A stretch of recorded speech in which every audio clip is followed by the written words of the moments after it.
tubna ilallah. Tubna ilallah, aku bertaubat pada Allah. Malah kita sentiasa kena bertaubat walaupun kita merasakan kita tak ada dosa. Tetap juga kita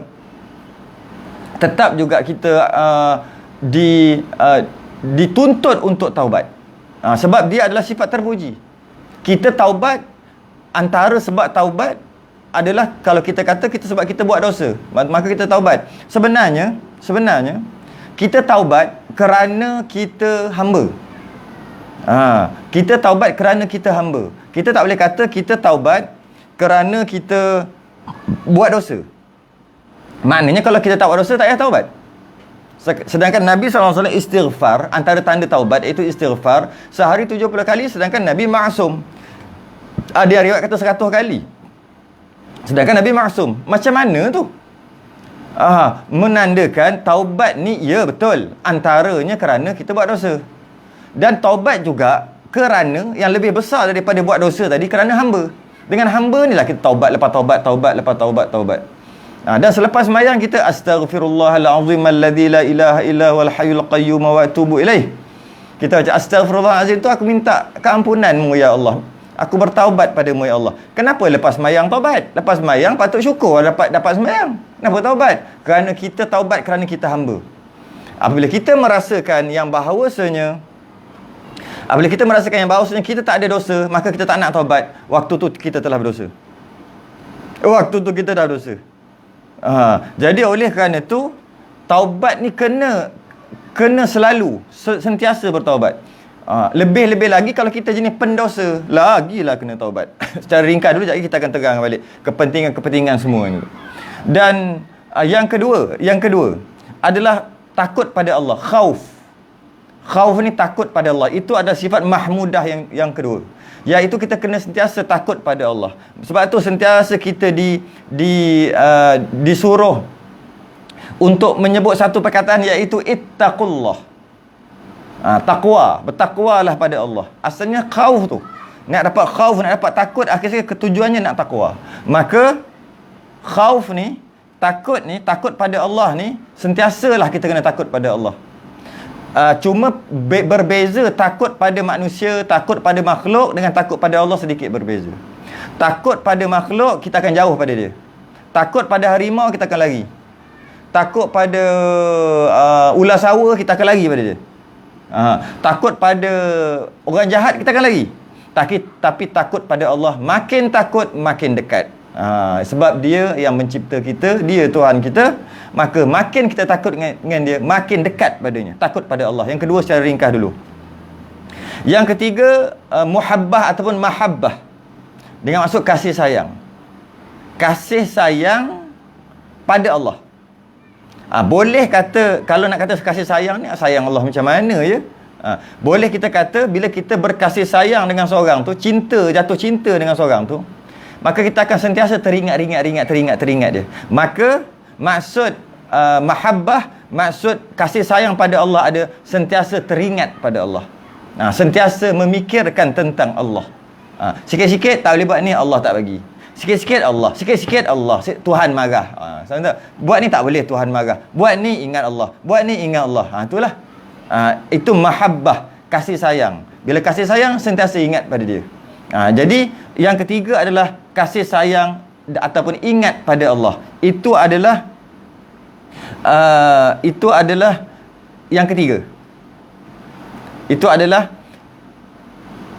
sifat mahmudah yang ketiga. Yang keempat adalah zuhud. Zuhud ni adalah menggunakan nikmat dunia sekadar yang perlu. Kalau bab makan ketika lapar, berhenti sebelum kenyang. Dan gunakan sekadar perlu. Kalau dia hidup 3 orang, perlu ke rumah dia ada 10 bilik? Tak berdosa, dia mampu, dia buatlah 10 bilik pun. Kejap dia tidur bilik ni, esok dia tidur bilik ni, lusa dia tidur bilik ni. Sedangkan anak dia seorang je, dia hidup bertiga je. Adakah dia boleh buat rumah banyak macam tu? Boleh. Orang ada 2, dia dengan isteri. Kereta ada 7. Mahal pula tu. Ni pergi pasar, ni pergi surau masjid, ni ke sini, ni ke sini, ni buat kerja, ni simpan aja, ini buat pelaburan. Ada orang macam tu? Ada. Sedangkan dia tak memerlukan pun dunia tu, tapi dia ambil. Maka orang macam ni tidak zuhud. Zuhud dari segi fiqh, dari segi kebolehan, keharusan, silakan. Janji mampu tak curi harta orang, silakan. Cuma kenapa banyak-banyak? Kenapa lebih-lebih? Kenapa? Apa tujuannya? Kenapa kat rumah sampai ada 3 biji TV yang melekat kat dinding, sedangkan yang duduk 2 orang je? 2 orang tu tengok TV satu tu lah. Kenapa ada sampai 3-4? Contoh antaranya. Kalau makan tu memadai makan sehari tu ikan seekor 2 ekor je seorang. Itu pun kalau kecil, kalau besar tak habis pun. Tiba-tiba beli ikan sampai 10 ekor buah dalam peti air lama-lama, akhir sekali buang tu kenapa? Maksud zuhud tu ambil sekadar perlu je. Biar tak cukup jangan terlebih. Tapi kita tak, kita memang bukan jenis zuhud. Kita biar terlebih jangan terkurang. Nak makan tu biar terlebih. Nak beli keropok apa biar terlebih. Nak beli air biar terlebih. Itu kita. Jangan terkurang. Sedangkan zuhud ni adalah jangan terlebih, biar terkurang tak apa. Beli cukup-cukup, tiba-tiba terkurang tak apa, jangan terlebih. Macam tu. Itu maksud zuhud, menggunakan nikmat dunia sekadar yang perlu aja. Sekadar yang perlu. Kerana dengan menggunakan nikmat dunia ni, terlalu banyak guna nikmat dunia, akhir sekali dia akan lupa akhirat. Dia akan terlupa dengan akhirat kerana dia bergelumang dengan dunia. Tak salah. Janji buat apa yang wajib, yang fardu buat, tak ada masalah. Cuma dari segi tasawufnya tak elok lah, dari segi tasawufnya. Kerana dia akan lupa akhirat. Susah nak ingat akhirat. Asyik ingat dunia je. Bagus ke macam tu? Tak bagus lah. Tu zuhud sikit. Yang keempat. Yang kelima, saya buat ni dulu, nanti kita akan bincang kepentingan ni satu-satu. Yang kelima, sabar. Sabar. Sabar iaitu menahan diri daripada keluh kesah. Bila ditimpa musibah, dia sabar. Dia tak menggelupu, dia tak menggelabah. Bila ditimpa apa-apa kesusahan, maka dia sabar. Cuma sabar juga dia ada banyak pembahagian. Ada sabar yang terbahagi berkaitan dengan apa sahaja orang buat tentang dia, orang buat tentang dia, yang mana dia boleh sabar, maka dia sabar. Tentang dirinya, tentang keluarganya, tentang hartanya. Apa-apa yang orang buat menyebabkan dia jadi keluh kesah. Macam orang ambil barang dia ke, orang pukul dia ke. Maka kalau boleh dirinya, maka jika dia sabar, itu yang terbaik. Sabar itu yang terbaik. Tapi yang tak termasuk dalam sabar adalah apabila berkaitan dengan agama. Agama kita dihina, sabar. Tidak, itu bukan sabar. Agama dihina, dia tak ada istilah sabar. Dia mesti mempertahankan agama kita bila dihina. Orang hina Nabi, tak ada perkataan sabar. Tak ada. Para sahabat sanggup mati demi Nabi. Tiba-tiba kita orang caci maki Nabi, orang buat kartun bukan-bukan. Orang luar pun, orang Denmark tu dia buat Nabi, dia hina Nabi, Quran, semua tu berkaitan dengan agama kita. Yang itu tak ada istilah sabar. Perlu buat sesuatu. Kalau dia tu jauh sangat, buatlah sesuatu. Anda hantar memorandum ke apa dan sebagainya. Tapi mesti kena buat sesuatu. Tak boleh biar je, sabarlah nak buat macam mana. Mudah-mudahan dia boleh hidayah. Tak. Bila berkaitan dengan agama, berkaitan dengan Allah, berkaitan dengan Rasul, berkaitan dengan Quran, berkaitan dengan agama kita lah. Berkaitan dengan hukum-hukum agama kita, yang mana Nabi yang bawa daripada Allah. Hukum hudud, kisah, ta'zir, hukum berkaitan dengan wajib sembahyang, puasa, hukum berkaitan dengan tutup aurat. Semua tu hukum agama Nabi bawa. Yang itu tak ada istilah sabar. Tak ada. Orang sentuh yang tu kita kena mempertahankan. Tapi kalau orang sentuh kita, orang curi barang, sebaiknya sabar. Orang pukul kita, sebaiknya sabar. Tu berkaitan dengan diri, sabar. Berkaitan dengan agama, tak ada istilah sabar. Jadi jangan sabar tak kena tempat. Takkan adalah orang hina agama kita, orang kata simpan janggut ni tak sunat, bukan sunnah sebab zaman dulu mana ada jilat. Takkan kita nak biar macam tu aja. Kita perlu buat sesuatu. Boleh saman. Boleh tegur depan. Boleh buat memorandum. Semua apa yang kita boleh buat, kita kena buat sesuatu. Yang termasuk dalam hadis, man ra'a minkum munkaran falyughayyirhu biyadihi fa illam yastati' fa bilisanihi fa illam yastati' fa biqalbihi wa dzalika adhaful iman. Yang pertama kena tukar biyadihi, dengan tangan dulu. kena cegah dengan tangan, dengan kuasa kalau ada kuasa. Saman-samanlah apa dengan kuasa, kekuasaan. Tak boleh dengan mulut, iaitu nasihat dia. Jumpa depan. Tak mampu dengan hati, tapi mesti kena buat sesuatu. Sama ada menolak dengan hati sekurang-kurang. Wa dzalika adhaful iman. Itu adalah selemah-lemah iman. Tolak dengan hati. Bila agama kita diperkotak-katikkan, dimasuk campur dimasuk campur tentang orang kafir, masuk campur tentang agama kita, tak boleh biar. Tak boleh. Atas apa alasan sekalipun. Tak boleh. Tak boleh. Alasan parti, sebab parti bergabung, tak boleh. Atas alasan dia tu kawan, tak boleh. Atas alasan kita masyarakat majmuk, tak boleh. Atas apa alasan sekalipun, tak boleh biar. Kena buat sesuatu bergantung kepada kemampuan orang tu. Kalau dia jenis YB menteri-menteri ni, masuk dalam Dewan Rakyat. Kalau dia jenis orang bawah-bawah ni, orang bawah-bawah ni, pangkah ni, jangan pangkah dia. Macam tu lah. Kalau jenis kita yang tak boleh buat apa ni, hantar surat kalau boleh hantar. Hantar email. Kalau Facebook dia report. Tu siapa ni kata? Kita kata report. Kena buat sesuatu. Tak boleh biar. Sebab dia tak ada istilah sabar berkaitan dengan agama kita. Tak ada. Bila orang mempeleceh, kena mempertahan. Kalau boleh mempertahan, jika mampu mempertahankan. Jadi sabar ni, yang masuk sabar sifat mahmudah ni adalah sabar yang berkaitan dengan diri dia, keluarga dia. Orang buat naya, sabar. Orang sihir, sabar. Orang menipu dia, sabar. Tu sabar tu maksud dia buatlah sesuatu, nak buat apa pun, tapi dia kena sabarlah. Jadi dia tidak keluh kesah bila berkaitan dengan dirinya. Tapi berkaitan dengan Allah, Rasul, Quran dan agama kita, hukum-hukum agama, tak ada istilah sabar. Dia wajib mempertahankan. Itu yang kelima. Yang keenam, syukur. Syukur ni adalah memuji setiap nikmat tu daripada Allah. Maksud syukur tu, maksudnya kalau katalah orang, kita dapat dapat apa-apa nikmat, kita tahu nikmat tu daripada Allah, maka kita bersyukur. Maksud kita bersyukur tu, kita kembalikan kepada Allah. Alhamdulillah. Segala puji bagi Allah. Aku dapat ni, ya Allah, aku memuji engkau. Alhamdulillah. Segala puji bagi Allah. Syukur dekat mulut dan syukur dekat hati. Jangan syukur kat mulut aja. Cakap kat mulut bukan main Alhamdulillah, tapi hati belagak, tak jadi. Alhamdulillah lah. Siap ada lah lagi kat belakang tu. Nampak baru beli kereta BMW tu. Wah, makin mantap sekarang ni. Orang PKP makin tak ada duit, engkau makin PKP makin ada duit. Wah, terbaik lah bisnes online.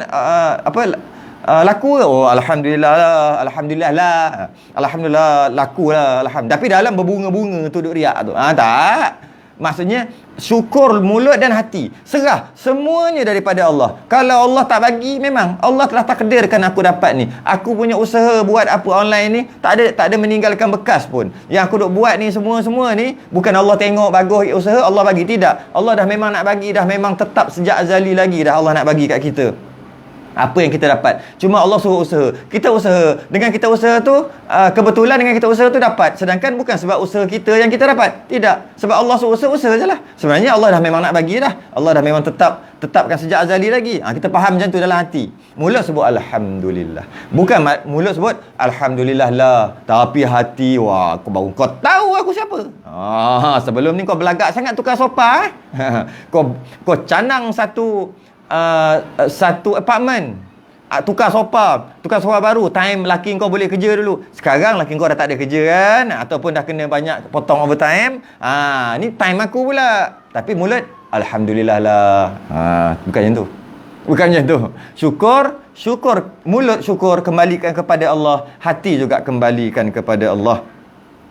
Yang keenam tu tadi. Yang ketujuh pula, ikhlas. Setiap perbuatan niat untuk dapat redha Allah, itulah ikhlas. Apa sahaja. Sembahyang lillahi ta'ala, ikhlas untuk dapat redha Allah.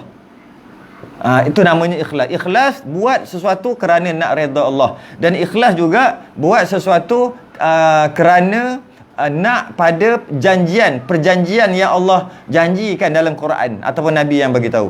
Dengan buat macam ni dijanjikan dapat syurga. Maka kita nak syurga, itu masih lagi mukhlisin, masih lagi orang ikhlas. Dan saya dah bahas bab ikhlas ni panjang lebar dah sebelum ni. Bab ikhlas ni, iaitu lebih sejam berkaitan bab ikhlas je kita bahas. Iaitu walaupun kita nak kepada habuan akhirat, nak syurga, nak neraka, solat duha, nak rezeki, solat baca Quran, nak suruh teman dalam kubur, semua tu ada sebab. Bukan lillahi ta'ala. Lillahi ta'ala semata-mata kerana Allah. Kenapa sembahyang duha? Bukan aku nak rezeki ke apa, tidak. Aku memang jadi hamba, aku solat duha lah. Kalau macam tu ikhlas lah. Tapi kita kadang-kadang kita buat sesuatu tu, ibadah tu, kita bukan kerana Allah Ta'ala aja. Kita ada sebab lain. Kita ada sebab lain. Kita nak rezeki murah. Kenapa sedekah banyak sangat ni? Sebab nak rezeki murah. Kenapa sedekah banyak sangat ni? Kerana takut kena Covid. Sebab apa saya sebut kena Covid? Antara cara untuk mengelakkan daripada kena virus Covid adalah sedekah. Itu Nabi kata. Nabi kata, siapa yang nak murah rezeki kena sedekah. Nabi janji juga, sesiapa yang ada penyakit, dengan bersedekah, penyakit dia akan sembuh. Nabi kata. Dan Nabi juga kata, sesiapa yang takut kena penyakit, bimbang takut kena penyakit, banyakkan sedekah. Nabi sendiri janji. Sebab tu antara untuk mengelakkan kena Covid ni adalah sedekah. Lebih-lebih lagi kalau dalam pejabat dia ada orang yang positif, lagi kena banyak sedekah. Dah dekat dah. Ataupun dia okey, tapi laki dia duduk satu pejabat yang mana dalam pejabat tu ada yang kena Covid. Dia kat rumah, dia tak ada kena-mengena, tapi laki dia bawa balik. Dia bimbang, tak tahu, baru kena swab, tak tahu kena ataupun tak kena lagi, bimbang, banyak sedekah. Banyakkan bersedekah tiap-tiap hari kalau boleh, selalu kalau boleh, bergantung kepada kemampuan masing-masing. Jenis gaji 2-3 ribu, sedekah 2-300, kadar tu lah. Tak cukup duit, sedekah 2-30. Gaji 800, sedekah 2-3 ringgit. Bergantung kepada kemampuan masing-masing. Gaji 20-30 ribu, sedekah 2-3 ribu, 4 ribu, macam tu. Sedekah dapat elakkan Covid. Walaupun di dunia doktor kata untuk elak Covid kena buat penjarakan sosial. Untuk elak Covid kena pakai mask 3 lapis. Mask pula yang tertentu, yang ada cok sirim, yang ikut SOP, spesifikasi dia. Kalau mask biasa-biasa macam ni tak boleh. Ada yang boleh, ada yang tak boleh. Dia berapa lapis sekian. Buat penjarakan sosial. Bila nak dekat dengan orang, tak boleh dekat dengan orang. Dan untuk mencegahnya lagi, kena sentiasa cek suhu. Kalau demam, batuk, jangan pergi dekat orang. Itu dunia punya penjagaan. Kena buat juga sebab kita hidup atas dunia. Kita hidup atas dunia dan kita kena juga buat perkara dunia. Dekat akhirat memang tak ada duit RM tak ada nilai, tapi kita hidup dekat dunia kena ada RM. Maksudnya dunia pun ada lah ceritanya, akhirat pun ada. Jangan cakap tak ada pula. Jadi dunia ni memang kita akan buat perkara-perkara tadi. Kita basuh tangan selalu dengan air sabun, kita pakai hand sanitizer. Itulah kita. Kemudian bila macam tu terhindarlah kita daripada Covid. Mudah-mudahan. Cukup ke setakat tu? Tak cukup. Kita ada agama kita ajar apa? Banyakkan makan makanan sunnah ke, habatus sauda ke, minyak zaitun ke. Yang kitanya pula dari segi penjagaan luaran. Lepas dah selesai macam tu, macam mana dengan yang Nabi bagi tahu, banyakkan sedekah. Itu nak elak. Barulah kita buat dua-dua. Barulah kita buat dunia dan akhirat. Dua-dua kita buat. Bukan kita hanya fikir dunia. Dah buat SOP macam ni memang tak kena. Berlambak yang ikut SOP kena juga. Malah yang ikut SOP tu, bukan masalah dia, masalah orang lain tu. Orang lain dia tak ikut SOP. Bila tak ikut SOP kena kat dia. Dia pergi dekat yang ikut SOP ni. Dia pergi kat berjangkitlah yang orang ikut SOP ni. Lepas tu mati orang yang ikut SOP ni, mati. Tapi orang yang pembawa kepada dia tu tak mati, yang tak ikut SOP ni. Jadi SOP ni sekadar dunia je. Tak dapat mencegah daripada berjangkit, tidak. Sebab kalau kita jaga, orang lain tak jaga. Dan kalau orang lain tak jaga, orang lain tu dia mungkin antibody dia kuat, maka tak ada masalah lah bagi dia untuk recover balik kesihatan dia. Tapi yang jaga SOP tu, yang kesihatan dia memang terganggu tu, dia kurang antibody ke tu, dia mati. Dia mati padahal dia jaga SOP. Jadi maknanya jaga ke tak jaga, mudah je nak jangkit. Jadi jaga kena jaga juga, mengurangkan risiko.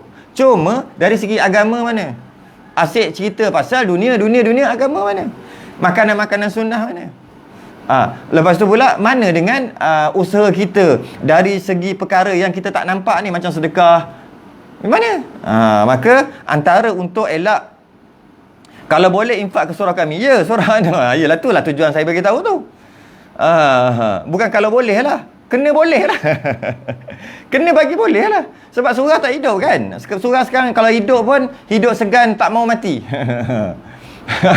Bukan hidup sedang mati tak mau, hidup segan tak mau mati. Sebab dah lah buat jarak, orang pula kurang duit, kurang masuk tabung. Ini pun bagus lah surau An-Nur. Dia juga ada inisiatif dia untuk keluar, untuk mencari dana. Bukan keluar pergi minta kat rumah-rumah, keluar dengan cara ni. Antara yang aktif, terbaik lah.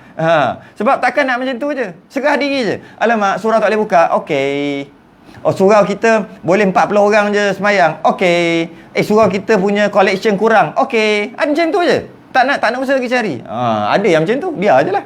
Akhir sekali kuranglah dapat dana yang masuk. Bila kurang dana, kuranglah dapat buat majlis ilmu, kuranglah dapat sebarkan ilmu. Dia pusing-pusing ke situ juga. Bukan AJK masjid surau tu yang dapat. Bukan. Dia kembalikan balik kepada masyarakat dalam contohnya, dalam perkara-perkara macam ni.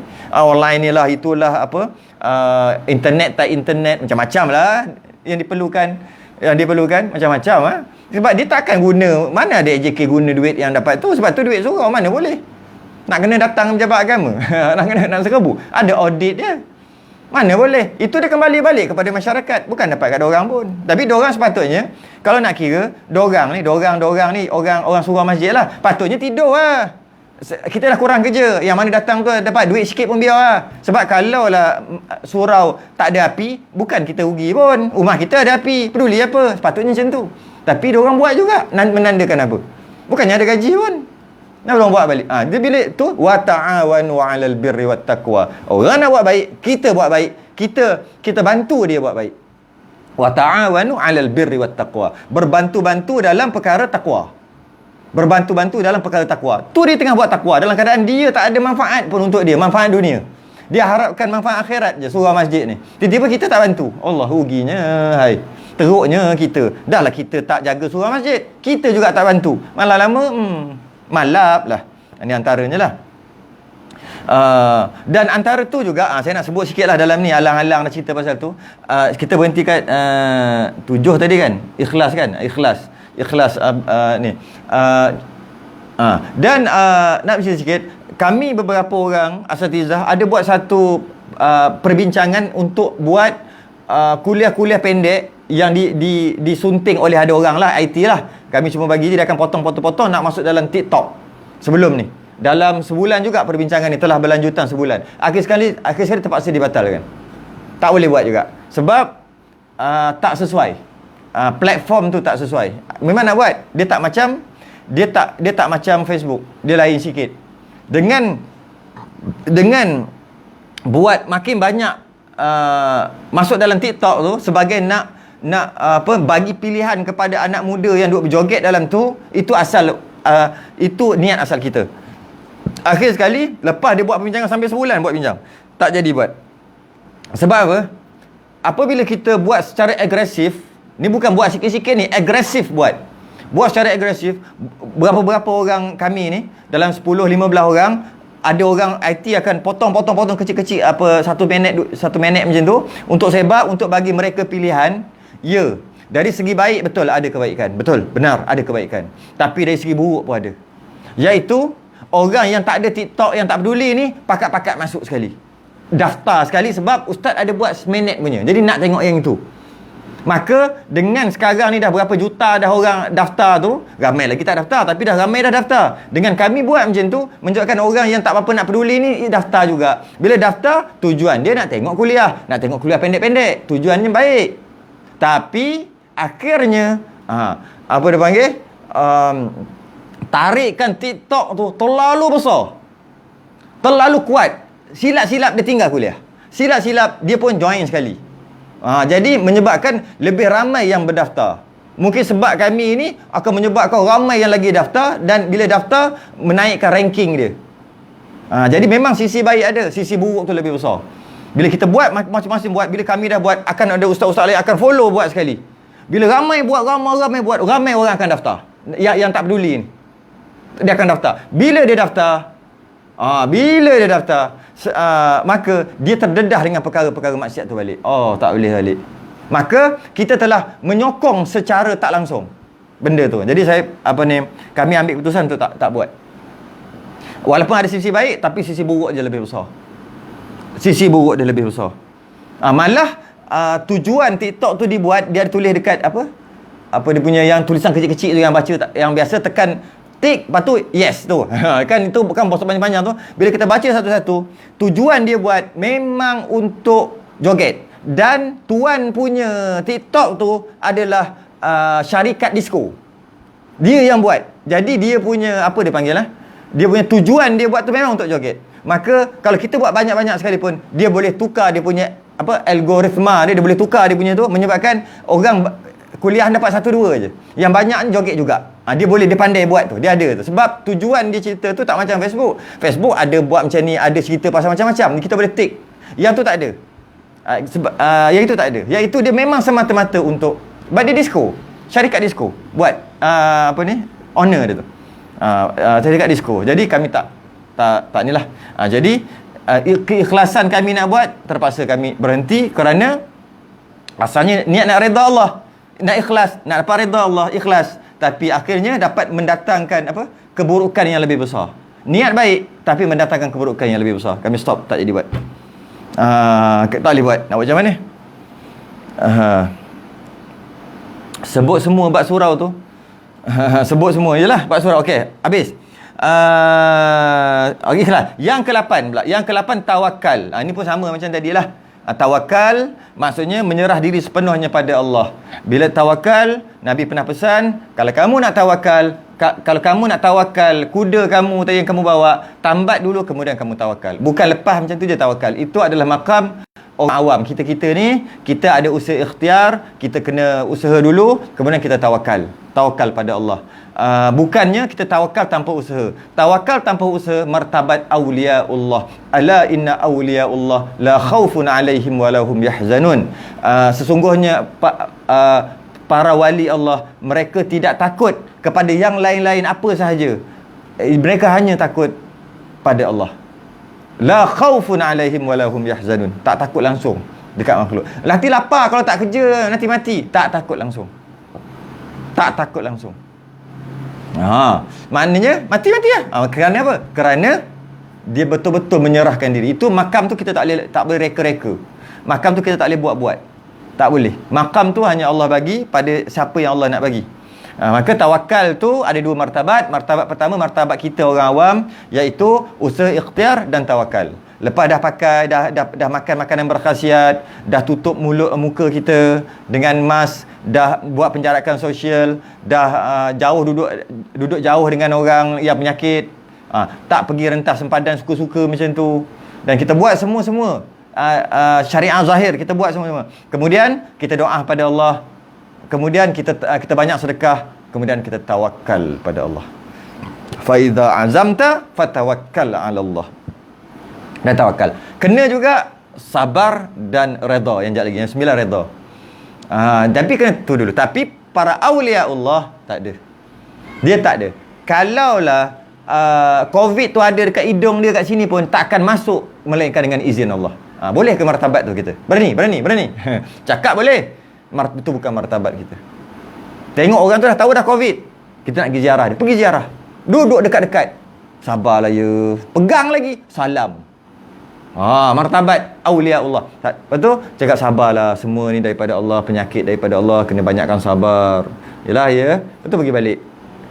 Para awliya Allah, dia tak takut pun macam tu. Dia boleh buat macam tu. Dia kata geraknya COVID-19 coronavirus tu nak gerak kaki dia je pun. Kalau ada kaki, saya tak tahulah virus ada kaki ke tak. Nak gerak aje pun Nak gerak pun semua izin Allah.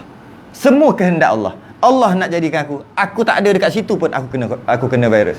Aku kena coronavirus. Mungkin orang tu ada bersin pegang kat sini, lepas tu dia pegang tiang stesen bus stop contohlah, pegang kat situ. Lepas tu dia balik. Lepas tu dia ni lalu. Dia pegang tempat yang sama. Lepas tu dia garu kat sini, masuk hidung. Boleh kena. Walaupun kita tak tahu punca daripada mana. Maka dia percaya sungguh-sungguh kat Allah. Dia tak pakai semua emas ni. Sebab dia martabat awliyaullah. Tapi kita martabat tu ke? Kita tak sampai martabat tu. Tak ada duit, bawa ada RM10. Duit tinggal RM10 je dalam poket. Nak hidup lagi seminggu nak dapat gaji, itu pun dah menggelupur. Habislah aku nak makan apa. Macam duit tu je buat dia makan. Kat situ pun kita dah tak boleh. Habislah kebulur lah aku. Habis nak makan apa? Habis nak makan ada RM10 tinggal ni. Nak beli apa? Ada seminggu lagi. Gini. Contoh pun dah menggelupur. Sedangkan duit tu tak datang bekas pun, tak memberi makan pun duit tu. Bagi makan tu Allah. Itu para awliya Allah. Benda ni tak boleh buat. Jadi kita makam yang tadi, makam asbab, makam sebab musabab, macam ni jadi macam ni. Itu makam kita. Maka kita buatlah makam kita. Maka tawakal kita, buat asbab dia dulu. Buat asbab, sebab dah buat, kemudian tawakal pada Allah. Itu makam kita. Saya ada satu cerita yang berkaitan dengan seorang waliullah. Dia seorang wali Allah yang mana dia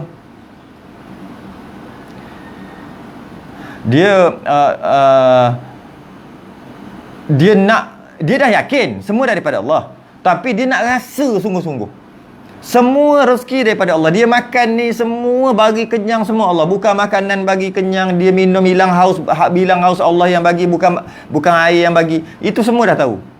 Dan dia sangat berpegang. Tapi dia nak rasa sungguh-sungguh. Dia nak rasa. Saya pernah cerita sekali perkara ni dulu. Dan saya cerita sekali lagi lah. Cerita laju-laju lah sebab pernah cerita kan. Lepas tu dia pergi panjat pokok. Dia pergi masuk hutan, dia panjat pokok. Dia masuk hutan, dia panjat pokok. Dia tak bawa apa-apa. Dia peluk atas pokok tu. Dia kata, jika benar. Tapi dia memang yakin lah. Cuma dia nak yakinkan lagi. Rezeki daripada Allah, aku tahu.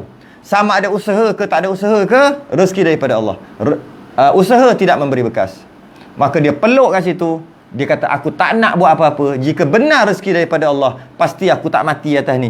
Jika benar rezeki daripada Allah, pasti ada makanan ataupun aku kenyang, ataupun aku ada makanan masuk ke mulut aku. Walaupun dia tak usaha. Dia nak betul-betul pegang. Tapi dia memang dah pegang dah. Dia nak lagi. Maka dia duduk. Hari pertama, 24 jam duduk atas tu. Ni cerita wali-wali dulu ni.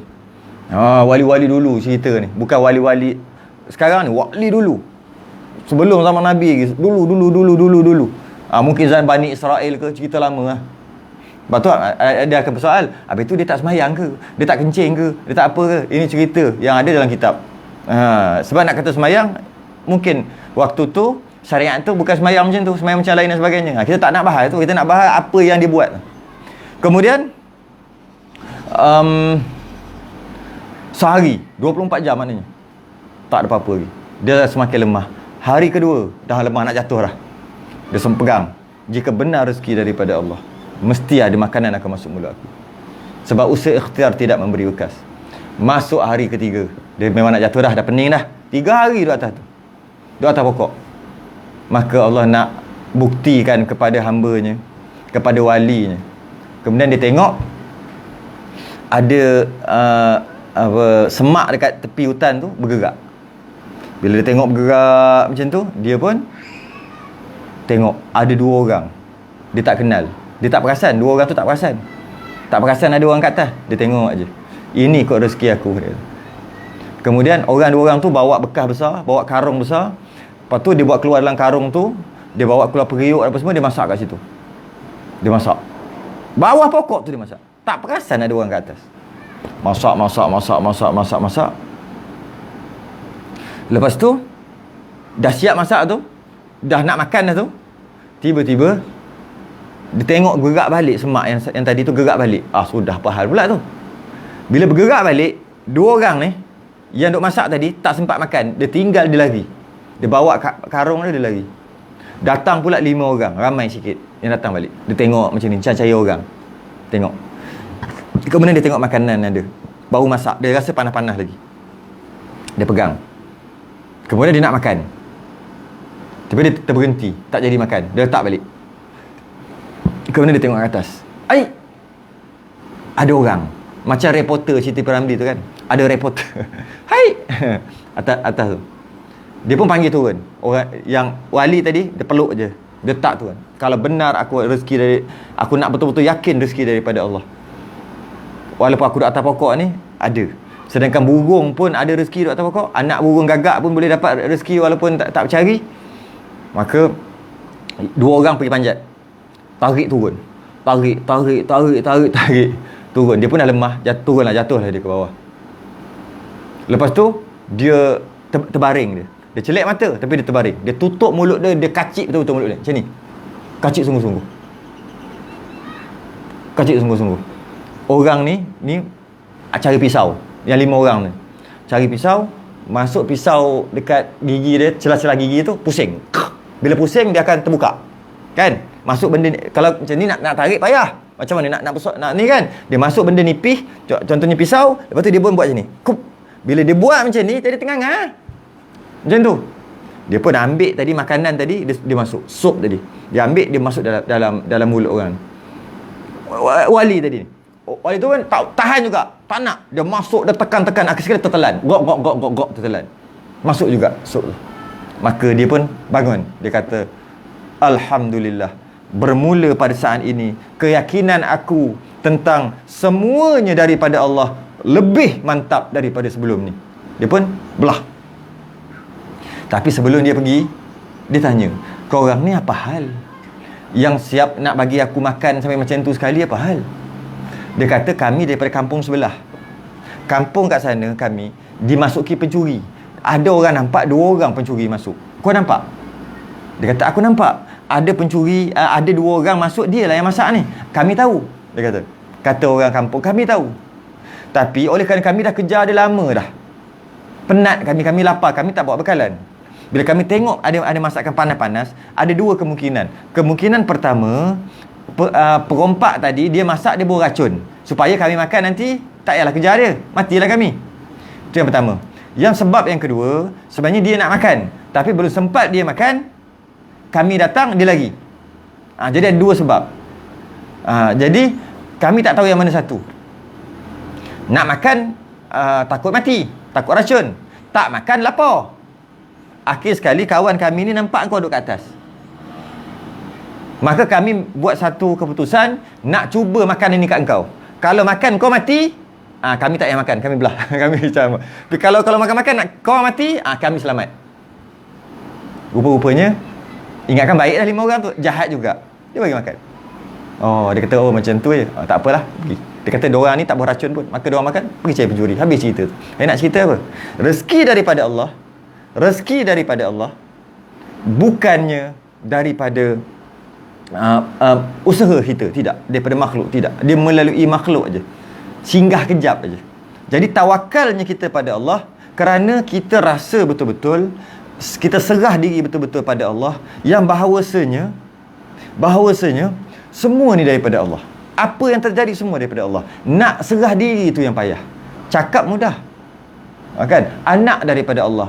Macam mana nak terima bila anak mati kecil lagi? Tak cakap boleh, terimalah takdir, terimalah tawakal pada Allah, semua perkara ni. Tak cakap boleh, tapi nak tu payah. Maka itu adalah sifat mahmudah, iaitu tawakal. Itu yang ke-8, iaitu menyerah diri sepenuhnya pada Allah. Aku serah pada Allah. Aku serah padamu ya Allah. Malah diri aku pun aku serah padamu. Malah apa yang aku buat pun aku serah padamu. Malah keputusan yang aku nak buat pun aku serah padamu. Semua ya Allah. Itu yang ke-8. Yang ke-9, redha. Redha ni maksud tenang hati terhadap apa yang datang daripada Allah. Itu maksud redha. Apa yang Allah bagi, terima aja. Allah bagi baik, terima. Allah bagi buruk, terima. Ini pun payah nak buat. Cakap mudah. Allah bagi kaki, Alhamdulillah ada 2 kaki boleh jalan. Tiba-tiba Allah tarik balik 1 kaki, tinggal 1 kaki. Boleh terima? Payah. Cakap boleh, tapi nak buat payah. Sangat susah nak buat. Kerana apa? Kerana Redha adalah sifat mahmudah, sifat yang terpuji. Ingat, senang nak buat sifat terpuji. Setan buat kacau. Dengan tenang hati atas apa yang terjadi, semuanya datang daripada Allah. Baik ataupun buruk, semua daripada Allah. Baik atau buruk, semua daripada Allah. Apa yang berlaku, tenang je. Cakap boleh, nak buat payah. Banyakkan redha. Banyakkan redha. Yang ke-10 adalah zikrul maut, ingat mati. Sentiasa ingat mati dan sentiasa memperlengkapkan, mempersiapkan diri untuk mati. Sentiasa. Itu adalah sifat mahmudah. Sentiasa. Sifat yang terpuji, sentiasa ingat mati. Kalau boleh tiap-tiap hari ingat mati. Kerana itulah sahabat saya, ustaz-ustaz lah, ada yang dia pakai kain kapan dekat atas kepala dia, serban dia. Serban dia balut dengan kain kapan. Kalau tengok ustaz-ustaz, tok-tok guru yang balut serban kebal, serban yang bukan serban biasa ni, bukan macam ridak dia pelik, bukan. Itu pun besar juga. Bukan serban kecil macam ni, bukan. Serban dia pelik, warna putih, tapi pusing sampai jadi besar. Ketahuilah itu adalah kain kapan dia. Dia balut dengan kain kapan. Berapa panjang kain kapan? Panjang dia 8 kaki. Ya, lah saya 8 kaki kan. 8 kaki. Lebih kurang 8, 9, 10 kaki, lebih kurang tu lah. Lebar dia tengok dia balut. Itu yang 8 kaki, 9 kaki. Panjang tu. 2 meter. Lebih 2 meter. Jadi sebab tu dia besar. Kerana dia sentiasa ingat, aku ni. Aku nak akan balut aku ni. Sentiasa ingat. Nak ingat, seboleh-bolehnya sentiasa ingat. Saya ada satu, pernah cerita juga sekali benda ni. Pernah juga sekali. Iaitu, berlaku di sekolah kita lah. Di sekolah di Kuala Lumpur. Apabila datang orang motivasi di sekolah untuk memberi motivasi pada murid-murid yang sekolah rendah untuk banyak belajar, untuk semangat dan sebagainya, maka guru besar tu dia ambil inisiatif yang lebih. Dia kata itu motivasi dunia, kita kena ada juga, tapi akhirat jangan lupa. Dia pun panggil ustaz-ustazah untuk bagi motivasi jenis akhirat. Jenis akhirat, semayang, patuh pada ibu bapa, dengar cakap dan sebagainya lah, dari segi akhirat lah. Jangan lupa baca Quran, tu kan. Jadi ketika habis motivasi tu, motivasi dunia tu tak apalah. Masa motivasi akhirat tu, akhirat tadi tu, ustaz-ustazah tadi, waktu tu waktu malam, waktu maghrib waktu tu, sampai pukul 11 tak silap, pukul 11 boleh balik. Dia daripada pagi tu motivasi dunia ni, yang belajar semua semangat dan sebagainya kan. Maghrib tu semayang maghrib, lepas tu baca Yasin. Lepas semayang maghrib baca Yasin. Lepas baca Yasin, ustaz-ustazah ni dia buat, budak-budak dia buatlah interaktif sikit, bagi nampak menarik sikit. Dia buat ada layar besar macam projektor tu. Lepas tu dia ada buat macam sound. Sebab motivasi siang hari tu ada sound macam bunyi macam lagu, suruh melompat, suruh itu, suruh ini kan. Biasalah motivasi kan. Yang ini dia pun nak buat interaktif macam tu jugalah, bagi menarik budak-budak umur 10, 11, 12 tahun waktu tu. Jadi dia pun buatlah suara-suara bacaan Quran, dia buat tu kan. Dan ada yang antara yang dia buat adalah dia cerita pasal kubur, alam kubur dan mati, kematian di akhirat, bila dibangkitkan di akhirat dia buat. Dan antara yang dia pasang adalah suara-suara seram yang dalam kubur tu. Dia kata kalau tak dengar cakap ibu bapa, kalau tak semayang, adik-adik akan diseksa dalam kubur. Di akhirat nanti akan dibakar oleh api neraka. Dia kata yang tu. Lepas tu dia pun pasang, dia pun cakap pasang. DJ pasang. Tolong mak, ayah, tolong. Wah ni dung. Tolong, sakitnya. Ampunkan aku dulu tak semayang. Tolong adik. Tolong. Tu, macam tu lah. Sakitnya, tolong. Tu macam-macam lagi lah. Saya tak kerti nak ajuk. Saya tak kerti nak ajuk macam tu lah. Tolong. Aku sekali diorang semua takut. Ramai yang menangis. Tapi semua takut, menggigil. Lepas tu, habis pada tu, dia cover balik. Jika adik-adik dengar cakap mak, ayah, sembahyang dan sebagainya, masuk di satu syurga, dalam kubur nanti, dia adalah satu daripada taman-taman syurga. Ada syurga yang ada nikmat yang sebenarnya. Dia buat lagu pula, macam tu, buat macam bunyi macam kat padang. Lepas tu dia punya layar tu keluar padang yang besar. Dia buat padang besar. Lepas tu cantik, ada rama-rama, ada burung, ada apa dia buat. Lepas tu dia nampak mak bapak dia berlari-lari. Macam tu lah. Lepas pada tu cerita pasal syurga kak. Cerita. Habis pada tu habis pada tu pukul 11 balik. Yang ramai tadi tu semua terkesan. Balik-balik sembahyang tak tinggal lah. Dengar cakap mak bapak, baca Quran banyak, sentiasa duduk kat tikar sejadah.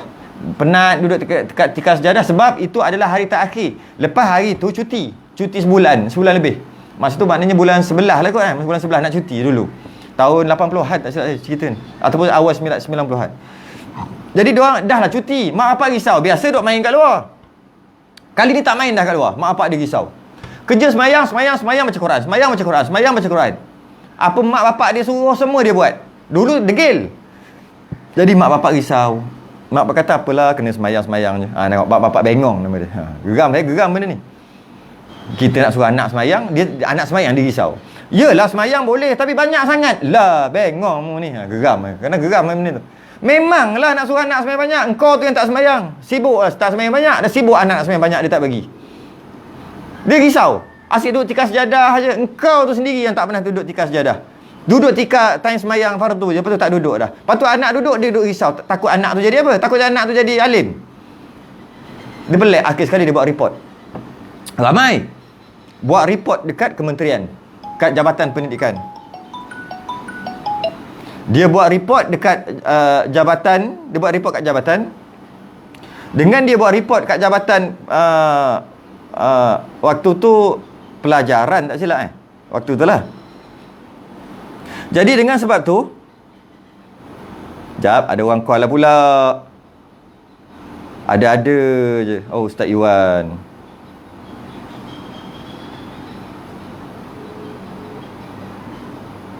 Biarkan dulu. Jadi dengan sebab tu, pada sisi yang seterusnya, pada tahun seterusnya, bermula pada tu Jabatan Pendidikan tak membenarkan motivasi macam tadi yang berkaitan dengan kematian dibuat. Nak buat sikit-sikit aja, biasa-biasa. Jangan nanti budak-budak takut mati. Allah. Orang tua yang buat tu saya tak tahulah siapa, menteri ke apa saya tak tahulah. Yang dia tu yang kau tak takut mati. Kau sibuk anak-anak kecil ni takut mati, kau sibuk pasal baguslah ingat mati daripada kecil. Oh, panas hati masa tu kami semua. Allah, kenapalah bagus dah time macam ni. Fenomena yang berlaku ni sangat baik. Tapi tiba-tiba disekat macam tu kerana report. Ada buat report polis, ada yang datuk-datuk buat tan sri, adalah maksudnya yang orang besar-besar lah. Biasa kalau orang-orang kecil-kecil ni dia lambat sikit ambil tindakan kan. Ni orang besar-besar. Tahun akhir tahun 80-an ataupun awal tahun 90-an. Atau awal tahun 90-an. Lebih kurang lah. Lebih kurang. Jadi dengan sebab tu dah tak boleh dah. Dengan sebab tu dah tak boleh dah. Tak boleh dah nak cerita pasal kematian. Tak boleh.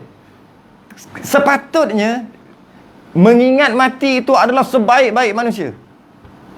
Mengingat mati itu adalah sebaik-baik manusia. Dan mengingat mati itu adalah hadimil lazat. Hadimil lazat. Apa dia panggil?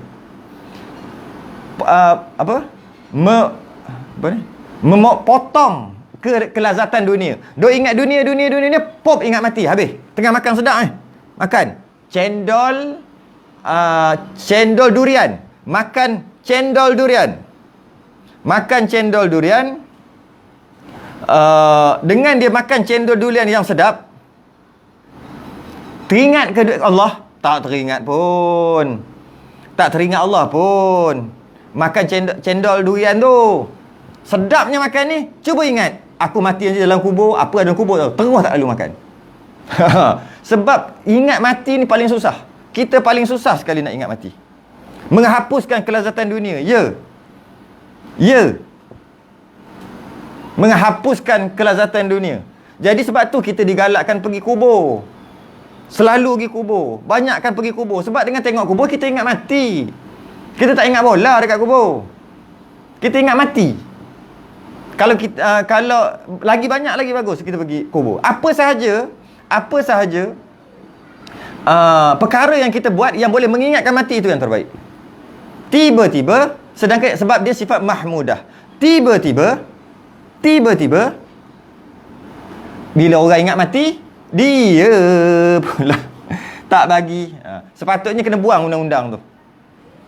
Kalau ada undang-undang tu, ada lagi sampai sekarang, kena buang undang-undang tu. Undang-undang apa tu? Undang-undang di sekolah tak boleh ingat mati tu.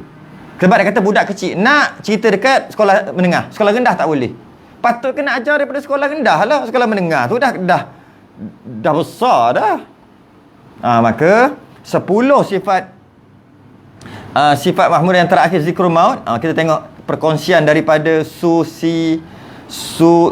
Rusila Abu Bakar. Dia kata, saya seorang ibu kat office ni cerita anak dia macam takut-takut sebab asyik ingat neraka. Kat sekolah ustaz selalu cerita pasal syurga neraka. Saya pelik, ibu tu asyik risau anak dia macam tu, tepuk dahi saya. Nampak?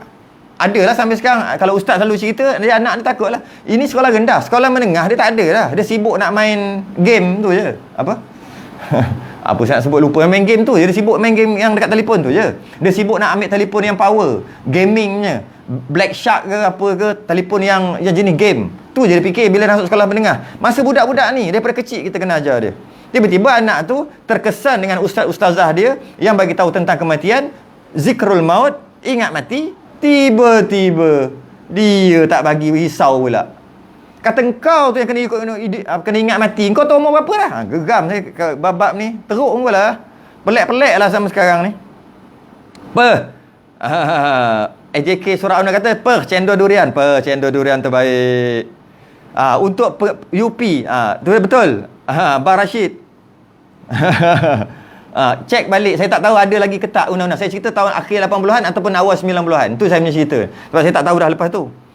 Didikan awal dah gelong, betul. Didikan awal dah gelong jadi macam tu lah. Sepatutnya awal-awal ni. Sebab bila dia dah terbuka mata, dah tengok perempuan tengok lelaki. Maksudnya dah masuk ke zaman balik, baru nak ajar. Dah lah budak-budak sekarang advance dak sekarang. Jangan main budak sekarang. Advance. Umur 2 tahun dah boleh swipe, syup, ambil telefon ayah dia. Umur 2 tahun. Bukan kita, setengah orang umur 50 tahun pun dah tikal mana M.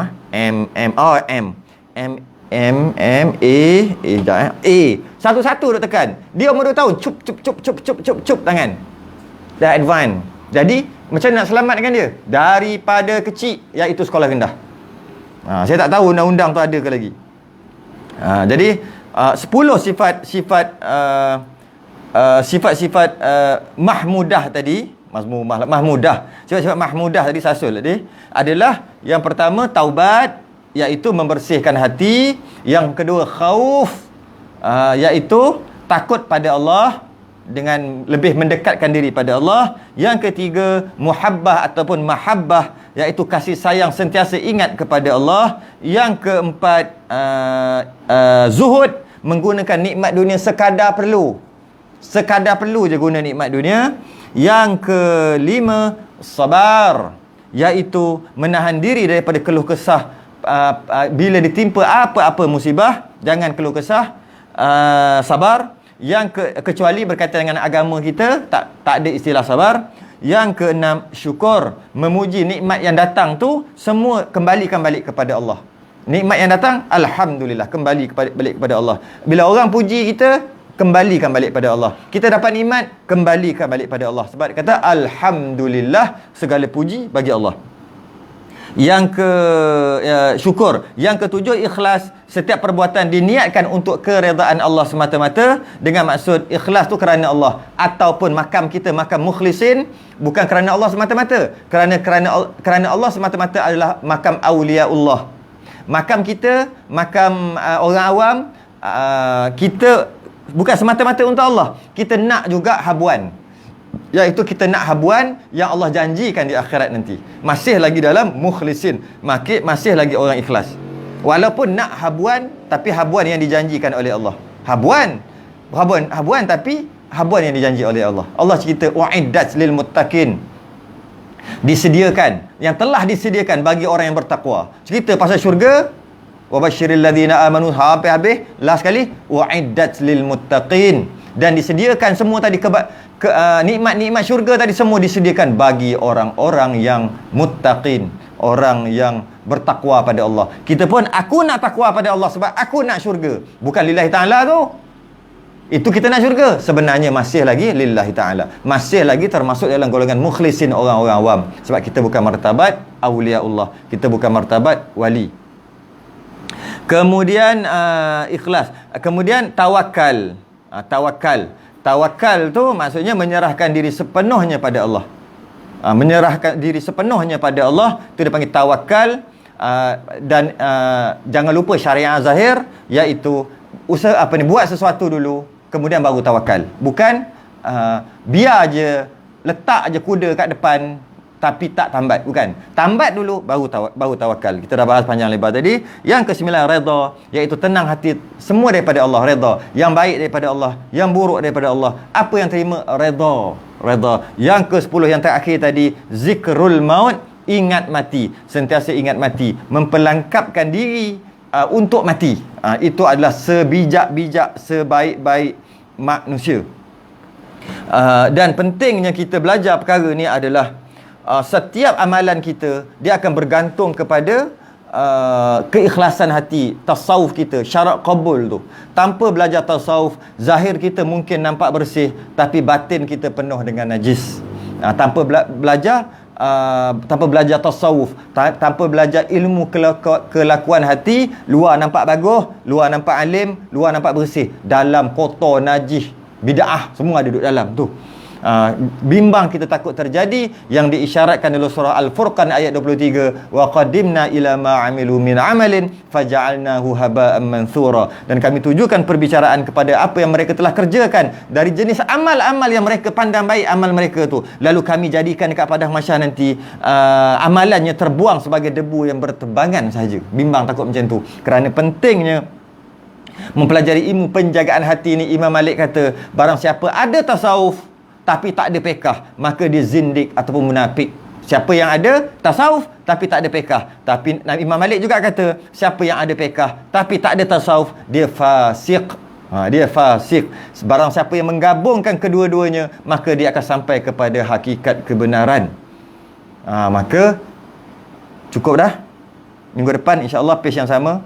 Insya-Allah sebagai penutupnya adalah Syekh Sufi, seorang Sufi. Ada seorang Sufi yang sangat hebat, Sufi tasawuf yang sangat hebat, namanya Syekh Abul Hasan Asy-Syazili. Syekh Abul Hasan Asy-Syazili. Dia hebat, dia macam Imam Ghazali juga hebat.